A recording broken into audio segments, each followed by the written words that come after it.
আসসালামু আলাইকুম। আবারও হাজির হয়ে গেলাম নতুন একটা রেসিপি নিয়ে জারিন্স কিচেনে। আজকে আমি আপনাদেরকে করে দেখাবো কাচ্চি বিরিয়ানি। কাচ্চি বিরিয়ানি শুনলে খুবই কঠিন লাগে, আসলে খুব কঠিন, কিন্তু আমি আপনাদেরকে এত সহজ করে দেখাবো যা এর আগে কেউ কখনো দেখায় নেই। আশা করি আজকের রেসিপিটা আপনাদের খুব ভালো লাগবে। রেসিপি শুরু করার আগে আপনাদের কাছে আমার একটা অনুরোধ, যারা আমার চ্যানেলে নতুন এখনও আমার চ্যানেলটি সাবস্ক্রাইব করেননি, প্লিজ সাবস্ক্রাইব করে রাখবেন। পাশে থাকা বেল আইকনটি ক্লিক করবেন, তাহলে নিত্য নতুন রেসিপিগুলো আপনাদের মোবাইলে পেয়ে যাবেন। প্রথমে শুরুতে আমি এখানে যে মশলাগুলা ব্লেন্ড করব, সেই মশলাগুলা আমি আপনাদেরকে একটু দেখিয়ে দিচ্ছি। প্রথমে 1 কাপ পেঁয়াজ কুচি নিলাম, এরপর রসুন কুচি 1 কাপ, আদা কুচি 1/2 কাপ, পেঁপে ছোটো ছোটো পিস করে নিলাম। আপনার চামড়া সহ, আমি আপনাদেরকে একটু কাছ থেকে দেখাই, চামড়া ফেলতে হবে না। এরপর এখানে 20 পিস কাজু বাদাম আর কাঠবাদাম নিলাম। আমি পানিতে ভিজিয়ে রাখলাম, 5 মিনিট রাখার পর চামড়া উঠে আসবে। এরপর এখানে 2 টেবিল চামচ পোস্তা নিলাম, একটু পানিতে ভিজিয়ে রাখলাম। এরপর 2 টেবিল চামচ নারিকেল কোড়া নিলাম। এখন আমি একটি ব্লেন্ডারের জারে একে একে সব মশলাগুলো দিয়ে দিচ্ছি। দেওয়া শেষ। এখন এর মাঝে 1/2 কাপ পানি অ্যাড করব। 2 মিনিট ব্লেন্ড করে নিব। ব্লেন্ড করা শেষ। এখন আমি সাইডে রেখে দিচ্ছি। এখানে আমি 7টা আলু গোল গোল করে কেটে নিলাম, একটু জর্দা রং দিয়ে মাখিয়ে নিচ্ছি। দেখুন, সামান্য জর্দা রং দিলে কালারটা খুব সুন্দর আসে। এখন আমি যে হাঁড়িতে রান্না করব, ওই হাঁড়িতেই মাংসগুলা ধুয়ে পরিষ্কার করে নিয়ে নিচ্ছি। দেখুন, এখানে আপনারা খাসি বা গরু যে কোনো একটা নিতে পারেন, তবে বড় সাইজের করে কাটতে হবে। এখন দিয়ে দিচ্ছি ব্লেন্ড করা মশলাগুলা। এরপর স্বাদ মতো লবণ,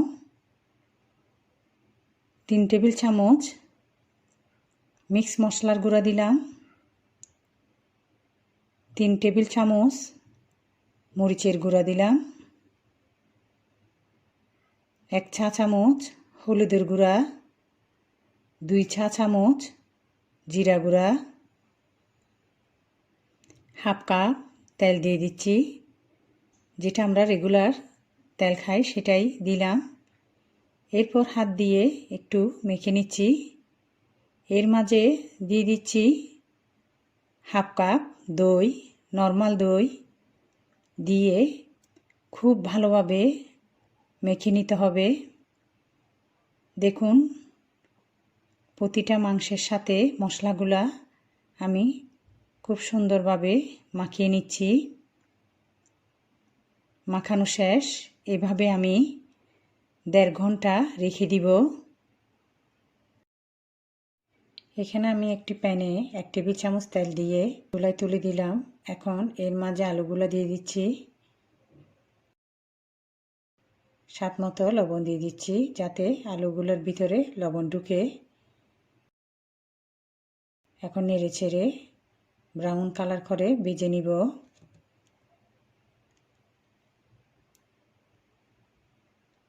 সব সাইডে যেন ব্রাউন কালার হয়ে আসে। এখন চুলাটা অফ করে দিলাম। দেখুন, ব্রাউন কালার হয়ে এসেছে। এখন আমি একটি বাটিতে উঠিয়ে নিচ্ছি।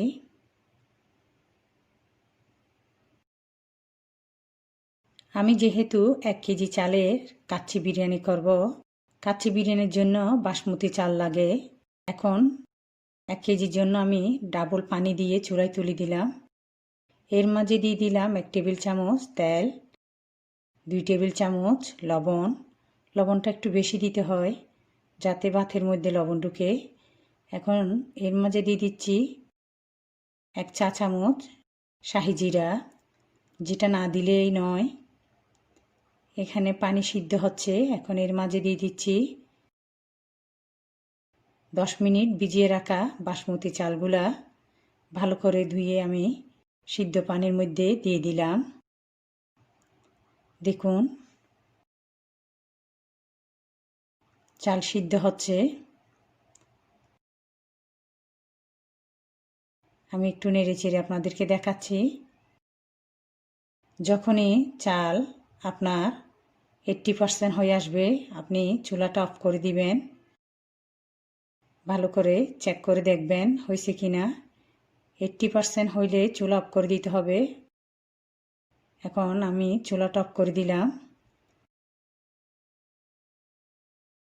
দ্বিতীয় টাইমে আমি যে মশলাগুলো দিব সেগুলো আপনাদের সাথে একটু পরিচয় করিয়ে দিই।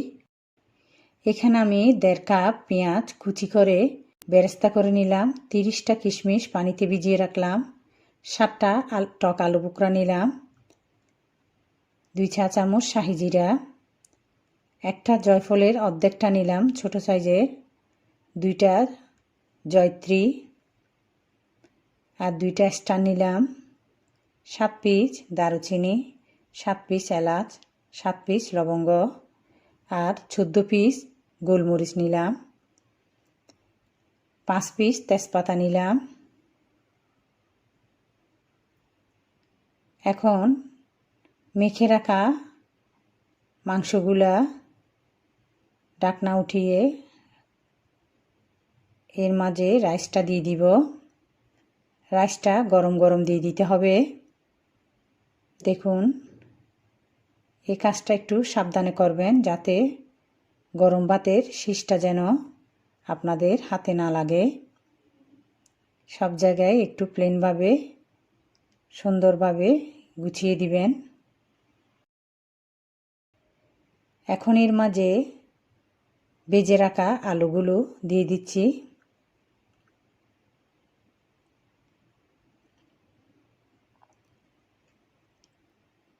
এরপর টক আলু বুকরাগুলো দিয়ে দিচ্ছি। গরম মশলাগুলো একটু ভেঙে দিয়ে দিচ্ছি। একে একে তেজপাতাও দিয়ে দিচ্ছি। স্টার আর জয়ত্রী একটু ভেঙে দিলাম। কিশমিশগুলা চারিদিক দিয়ে একটু ছিটিয়ে দিলাম। বেরেস্তাও একটু ছিটিয়ে দিচ্ছি। আপনারা আগে পিছে করে যে কোনো কিছু দিতে পারেন, সমস্যা নেই। আপনারা আপনাদের মনের মতো করে দিবেন। এখন দ্বিতীয় লেয়ার রাইসটা দিয়ে দিচ্ছি। এটাও দেখুন খুব গরম গরম সুন্দরভাবে আমি দ্বিতীয় লেয়ার রাইসটা দিয়ে দিব।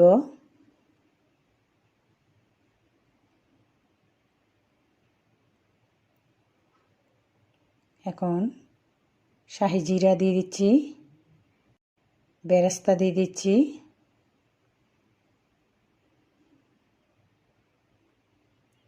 অল্প সামান্য লবণ দিচ্ছি, 1/2 কাপ দুধ দিয়ে দিচ্ছি, তরল দুধ। এরপর 1/2 কাপ তেল দিয়ে দিচ্ছি। একটু গুঁড়িয়ে গুঁড়িয়ে দিতে হবে। আমি যেভাবে দেখাচ্ছি আপনারা সেভাবে দেওয়ার চেষ্টা করবেন। এরপর 1/2 কাপ ঘি দিয়ে দিলাম। এখন 7-8টা কাঁচামরিচ দিয়ে দিচ্ছি। এরপর 2 টেবিল চামচ সয়া সস দিলাম। এরপর আমি এখানে 3 টেবিল চামচ টমেটো সস দিচ্ছি। এখানে আমি 1/2 চা চামচ জর্দা রং 1 টেবিল চামচ পানিতে মিশিয়ে জর্দা রংটা সাইডে সাইডে করে ঢেলে দিলাম। 1 চা চামচ গোলাপ জল দিয়ে দিচ্ছি। আবার 1 চা চামচ কেওড়া জল দিলাম। এখন হাঁড়ির উপরে আমি একটা পেপার বিছিয়ে দিলাম, এরপর ঢাকনাটা দিয়ে আটকে দিলাম যাতে কোনো প্রকার বাতাস বাইর হতে না পারে। সাইডে পেপারটা কেটে দিলাম যাতে কোনো ধরনের আগুনের শিশ না লাগে। এরপর লক করে দিচ্ছি ছিদ্রটা।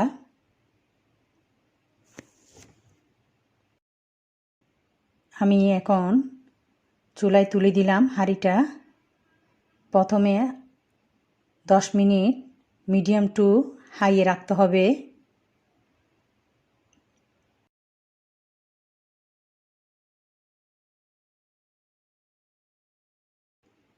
দশ মিনিট পরে আমি একটা তাওয়া গরম করে তাওয়ার উপর হাঁড়িটা বসাই দিব। এখন চুলার আঁচটা আমি আপনাদেরকে একটু দেখিয়ে দিই, এই বিষয়টা খুবই ইম্পর্ট্যান্ট। আমি একেবারে লোতে করে দিয়েছি। এভাবে আমি 60 মিনিট রাখব। 60 মিনিট পর দেখুন আপনারা, ম্যাজিকের মতো আমার কাচ্চি বিরিয়ানি রেডি হয়ে গেছে। পেপারটা দেখুন একেবারে শুকনা, কোনো ধরনের পানি নেই, আর খাবারটাও পেপারের সাথে লাগে নাই। আপনারা বিশ্বাসই করবেন না, এত সহজভাবে আমার মনে হয় না কেউ কখনো করেছে। দেখুন কতটা জর্জরে, দেখতে যতটা সুন্দর, খেতে অসম্ভব মজা। আপনারা বাসায় একবার করে খেয়ে দেখবেন। আমি একটা সার্ভিং ডিশে উঠিয়ে নিচ্ছি। খুবই সুন্দর সুগন্ধ আসতেছে। দেখলেন তো কত সহজেই তৈরি করে ফেললাম কাচ্চি বিরিয়ানি। যে কাজটা এত কঠিন আমি খুব সহজভাবে আপনাদেরকে দেখাতে পেরেছি। আশা করি আজকের রেসিপিটা আপনাদের খুব সহজ লেগেছে। আপনারা বাসায় ট্রাই করে দেখবেন, ফ্রেন্ডস এবং ফ্যামিলির সাথে শেয়ার করবেন। ইনশাল্লাহ এইটুকু বলতে পারবো, এই রেসিপিটা আপনারা বাসায় একবার করে খাওয়ালে সেরা রাঁধুনি হিসেবে পরিচিত হবেন। আর রেসিপি সংক্রান্ত কোনো প্রশ্ন থাকলে আমাকে কমেন্ট বক্সে কমেন্ট করে জানাবেন। আজকে তাহলে এখানেই বিদায় নিচ্ছি। সবাই ভালো থাকবেন আর আমার জন্য দোয়া করবেন। আল্লাহ হাফেজ।